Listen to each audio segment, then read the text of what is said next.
Hi, Shawn. How are you doing? Good, Scott. How you doing? Oh, doing well. Good. Well, thank you for joining me and agreeing to answer 5 questions about G.K. Chesterton. Before we get to that, why don't you tell everybody a little bit about yourself? Okay. Shawn White. I live in Phoenix, Arizona. Been here for quite a while. Let's see. I have my bachelor's, my undergrad in religious studies from Southern Evangelical Seminary. I have a master's in Christian apologetics from Biola, and I am currently working on a PhD in philosophy of humanities from Faulkner University. Okay, great, great. Yeah. And Yeah. so, and at Faulkner in your PhD study, one of the things that you're focusing on is Chesterton. Is that right? Yes. Yeah. Yeah. I love the guy. Yeah, yeah. Really, really great writer. Yeah, so he has lots of great quotes. I don't know how many people are familiar with him, especially in Churches of Christ. But I guess one of the most famous is that Christianity has not been tried and found wanting. It has been found difficult and not tried. And I just, man, I love Right. that. Of course, you can just go through and just read Chesterton quotes all day long. I mean, he was just great at just giving these little bits of information that cause you to think and challenge you. And so, for those viewers who aren't familiar with Chesterton, why don't you just spend a couple minutes explaining to people who Chesterton was? Yeah. So Chesterton, G.K. Chesterton, Gilbert Keith. He was born in 1874, died in 1936, and he would always call himself a journalist. That was his kind of self titled occupation, and that's what he did for most of his life was work for newspapers. However, I like to consider him more of an essayist because that's primarily what he wrote for the papers. And I don't think there's an exact figure out there, but he probably wrote, over 6,000 essays during his lifetime, during that 36 years that he was really active writing. Yeah, And just to kind of give that some perspective, um, if you wrote an essay every day, uh, every day of the week for the next 18 years, you would get approximately how many essays that he wrote yeah, during his lifetime. And that doesn't include the over 100 books that he authored, yeah, that went the whole gamut between biography, history, literary and art criticism, apologetics, which is the defense of the Christian faith. Um, he wrote fictional novels like Man Alive or The Man Who Was Thursday, or when Sir Arthur Conan Doyle stopped writing Sherlock Holmes, there were other authors who came along trying to write Sherlock Holmes style of detective stories. yeah, And Chesterton wasn't satisfied with those stories because he liked Sherlock. And so he wrote like 52 or 53 detective stories under the name of Father Brown. yeah. And so it's a little monk detective who goes out and solves crimes in a Sherlockian type of fashion. Mm-hmm. But he also wrote plays, and he wrote like over 1,500 pages of poetry. So he was very prolific during his lifetime in what he wrote. But yeah, his essays are what I typically gravitate to because they're short. You can read them, you can think about them for quite some time, and yeah, they're just an incredible thinker and writer.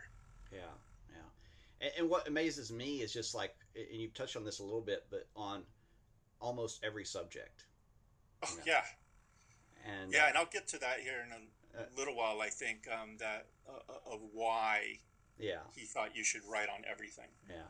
Well, what first drew you to study Chesterton?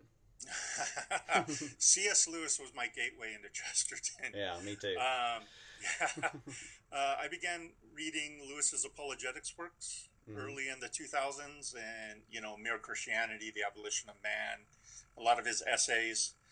And somewhere along the way in my reading of Lewis, I discovered that he was influenced by a couple of different people. The first one was George MacDonald, Yeah, who was a Christian minister, Scottish Christian minister, and author of like fantasy and fairy tales in the 1800s.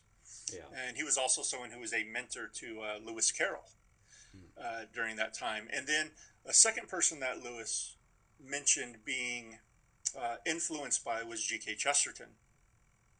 Now, I had no idea who either of those two gentlemen was, but Lewis says something I thought that's kind of fascinating about both of them. And I'll just paraphrase what he says, but he says that MacDonald baptized his imagination and Chesterton baptized his intellect. Now, coming from Lewis, that's quite a statement if you're familiar with Lewis at all. Yeah. Lewis has a towering intellect in his own right. And so when he mentioned that about Chesterton, it really piqued my interest. And so I went to a bookstore trying to find something written by this man. I wanted something short in case I didn't like him. Yeah. so the first book I came across was a book by the name of Orthodoxy. And that was the first thing I read, and I probably now read that book maybe once or twice a year. It's just so great, and I find it kind of difficult to articulate often what it is precisely about Chesterton that drew me to him, but I like to usually illustrate it like this. To me, reading Chesterton, if you can imagine yourself being up on a mountain in the autumn, in the morning, right? The sun is just starting to peek over the mountains, and you take that first big breath of fresh air and how that feels in your lungs, how it kind of like shocks you awake. To me, that's what reading Chesterton is like, but more for the intellect. There's always a moment when I'm reading Chesterton when all of a sudden the world just snaps into sharp, crisp, clear focus. And it's kind of like the mental and the intellectual fog lifts for a little bit. And he just kind of shocks that awake in me, much like, cold air does in your lungs. And that's that he still has that effect on me. And I've been reading him for over, about 15 years now, but just this,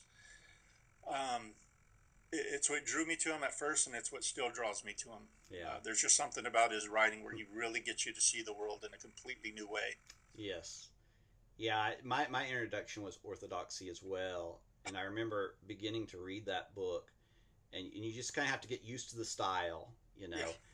But I remember coming to the Ethics of Elfland and reading that chapter and just like, man, this guy is on a completely different level, Yeah, I say outside of the Bible, the Ethics of Elfland is probably my all-time favorite chapter in any literary work. Yeah. I mean, it's so good. That alone is worth the price of the book.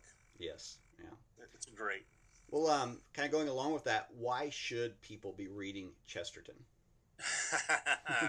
So I'm going to pull a little Chesterton here, and I'm going to ramble for a little bit, but I'll summarize it at the end. Sure. But I think the primary reason is because Chesterton loved God, and he wrote about him, which means that for Chesterton, he wrote about everything.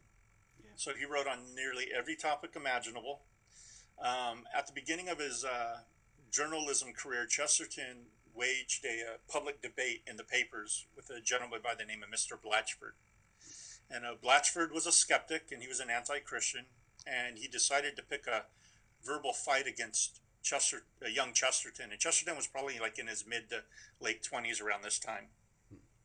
And during their back and forth, Blatchford accused Chesterton of rambling and just going on these wild tangents. Yeah. And he wrote this about him. He said, Zulus and gardening and butcher shops and lunatics asylums and housemaids and the French Revolution, he said, these are the things that Chesterton just goes off on, and he doesn't answer my points against him. And the reason for bringing up such a wide range of topics, according to Chesterton, is that he said you cannot evade the question of God. Whether you're talking about pigs or whether you're talking about the binomial theory, you were still talking about God, because if Christianity should happen to be true, and that is to say, if Christianity's God is the real God of the universe, then defending Christianity may mean talking about anything and everything. Yeah. And so, if God is the creator and source of all things, then all things have some relationship, have some path back to God. And this is why things, and there's a Chesterton quote, he says, things can be irrelevant to the proposition that Christianity is false, but nothing can be irrelevant to the proposition that Christianity is true.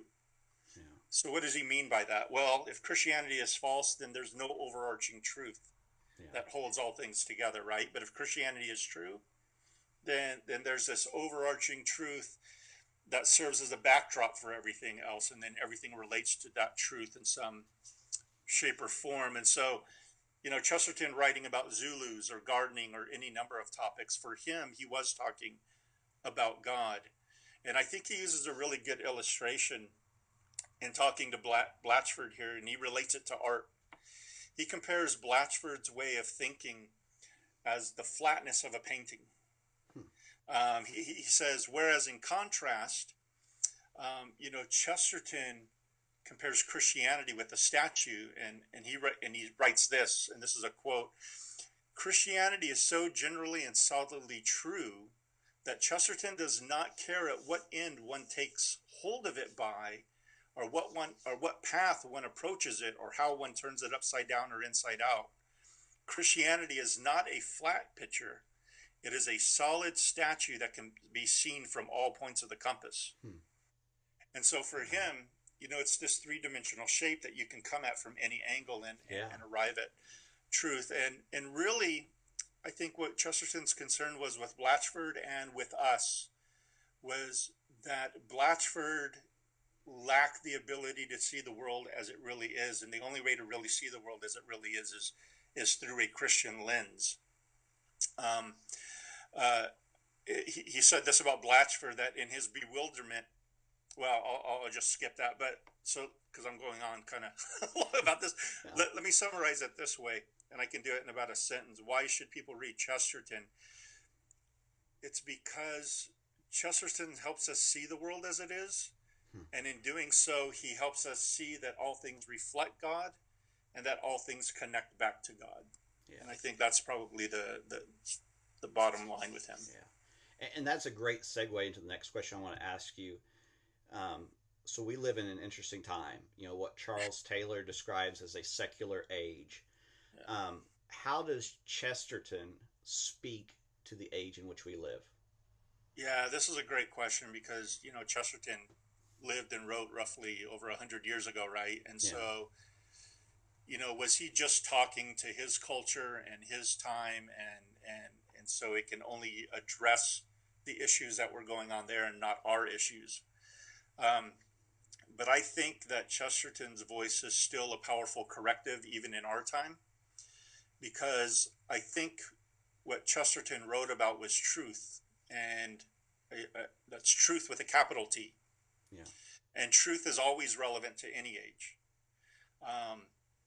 And so when Chesterton wrote about God and man's relationship to God and to himself, that's always going to be relevant, regardless of what technological advances or window dressing that we put on it.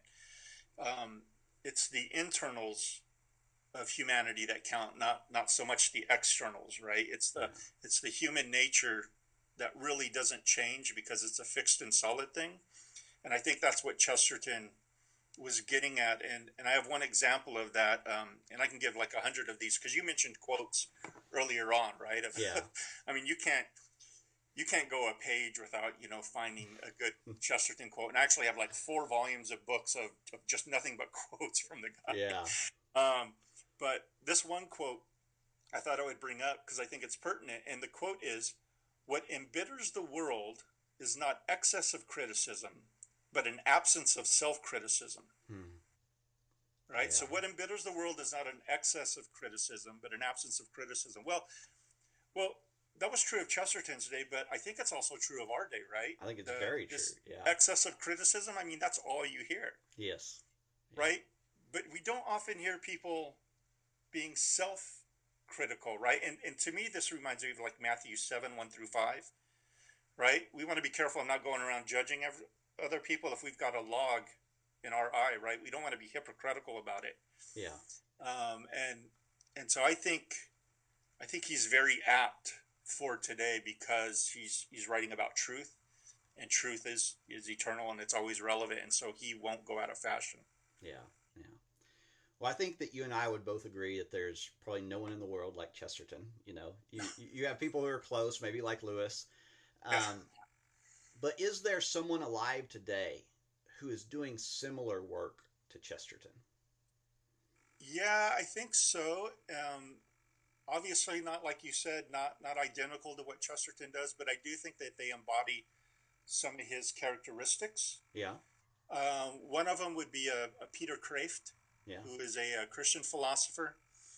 Um, and I know, you talk about philosophy and people like either get glass-eyed or get scared away, but Kraft is great. Yes. He doesn't scare anybody away. He's very accessible. He's easy to read. He's very funny. Mm-hmm. And that's one of the things that I think reminds me of Chesterton, because Chesterton's very witty. Yeah. And Kraft is very good at explaining difficult concepts and doing it in a funny type of way.